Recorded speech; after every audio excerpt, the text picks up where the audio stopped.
So we're continuing the fight between Kenjaku and Takaba here, and it seems like Takaba has gained his second win because, at the end of the previous chapter, he was nearly defeated. But then he screamed his Shonen MC goal, and it brings us to this chapter where Kenjaku is summoning a special grade curse, through Geto's curse spirit manipulation. I don't know how powerful this thing is. It doesn't really matter because it's literally being one-shotted by Takaba, who can manifest this truck with his ability, Comedian, where, just in case you're a newcomer or you forget, but anything that Takaba thinks is funny, he can essentially manifest it. But he's somehow unaware of it too, and we'll get into that later. But this just shows how incredibly powerful Takaba really is. I mean, obviously his reality manipulation is unlike any other ability that we've seen in the series, but the fact that it packs a punch too. This is a special grade. It's not like everybody just one-shots these things. Only the guys at the top of the power scale are really capable of doing this. And I'm not sure if Kenjaku is getting hit by this or if he's narrowly dodging it. I mean, you could say that he's getting hit here, or maybe he's not, but it ultimately could go into what he says at the end of the chapter about accumulating damage, which we'll talk about. But also the fact that Kenjaku still has a bunch of special grade curses just chilling in his chamber, I guess, of curse spirit manipulation. I think he says an exact number of how many he has left. It's a couple chapters back. To be honest, I don't really remember. I'm sure somebody in the comments will let us know, but it's 5 or 6 or something. I think he said something like that, or maybe I'm wrong, but I just hope that he still has some left in there that are groundbreakingly powerful, such as Michizani Sugawara. Now that's not confirmed. We don't know if he's even still a thing, to be honest, but this individual was mentioned by Gojo when he was talking to Okotu because apparently he is their common ancestor, and he eventually became one of the big 3 vengeful cursed spirits, meaning that he's equivalent to Rika essentially, or in that same tier, because I'm pretty sure she's one of the other 3, right? So I'm just hoping that Kenjaku has him, or he's just still out there so that, the other sorcerers have somebody substantial to fight, because we're really lacking opponents. Unless everybody just gangs up on Sukuna, which is cool, but come on, give people their other individual fights. It's one of the things we love about shonen battle manga. But I digress. Let's get back into the craziness of this chapter, because Gege has gone full-blown Bobobo. I mean, the whole title of the chapter with Stupid Survivor, or, Baka Survivor, it's in reference to the opening of the Bobobo anime. And Bobobo is a nonsensical shonen. If you're familiar with Gintama, it's even more unhinged than that. It's actually a really funny, good show. It's lighthearted, the stakes aren't really that high. It's kind of like a bag of Doritos. You're gonna have a good time, and you don't really have to worry too much about it. And I think Gege almost invented Takaba just so he has an excuse to make these couple chapters, so he can just go all out, unhinged. Any kind of funny ideas that he had, he's just letting it go in this chapter, because this is by far the most different fight in the entire series, because we're seeing a collection of non sequitur sequences in a very Japanese comedic style, I guess you could say, where we just go through this dream sequence montage of Kenjaku and Takaba, I don't know, going through skits where they're becoming characters, and then suddenly they're just not, and then suddenly they're doing an homage to, I think, Pokemon here, with I Choose You Defibrillator, Team Rocket's blasting off again, this stuff, and then them trying to bring this fish back to life. If you're reading this chapter, you already know what I'm talking about, and you're probably thinking something similar to me, but it ultimately comes to a point in one of these odd comedic sequences where Kenjaku is a woman, not in drag. He's looks like he's a full-blown woman at this point. And of course, this is from Takaba's reality manipulation, but I also think that this could be a little hint from Gege that Kenjaku is inherently a woman. And I think that would be a pretty cool twist. I mean, we've already seen that he is willing to inhabit the body of a woman so that his plans can come to fruition. He inhabited the body of the sorcerer named Kaori, who wound up being Yuji's mother, or at least the person of the body who gave birth to him. Technically, you know, all things considered, Kenjaku is Yuji's mom. And dad?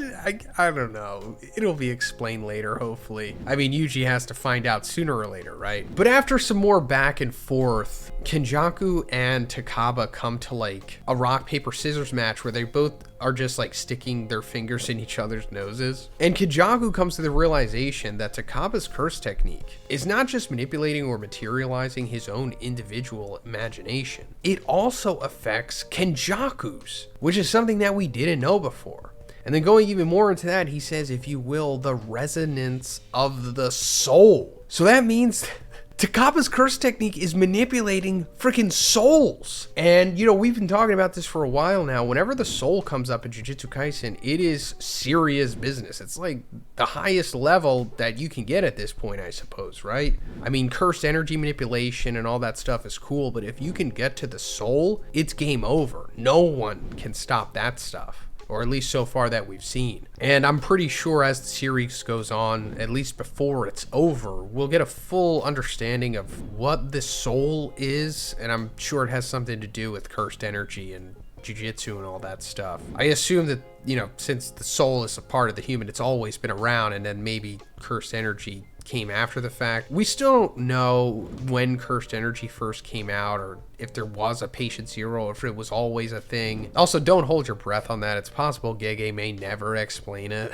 We're kind of just led to believe it's just a thing, and it's just, hey, that's just how it is. But it also makes me wonder, like, so now that Kenjaku knows this, I suppose he's not able to use this ability to his full advantage. I mean, we do see him try to counteract Takaba in these sequences, but it's ultimately for naught because Takaba just brute forces over him. And then that leads me to think, why doesn't Kenjaku just go ham on him? Why doesn't he just activate his domain expansion like he did against Akumo, or at least use his gravity manipulation curse technique, which he got from Kaori, the woman that we were talking about that technically gave birth to Yuji? But he's just been fighting Takaba very conservatively. I don't think he's necessarily underestimating him, but maybe he just thinks he can defeat him without having to go down those routes, which seems likely considering what is going to happen. But after they go through this whole like question game show sequence and another thing where they have to run through these doors, it suddenly winds up with Kenjaku becoming a black cat crossing the street, but it's about to get hit by a car, so Takaba saves him, but it actually is Kenjaku. And then Takaba hits him with the reverse Uno card, becoming like a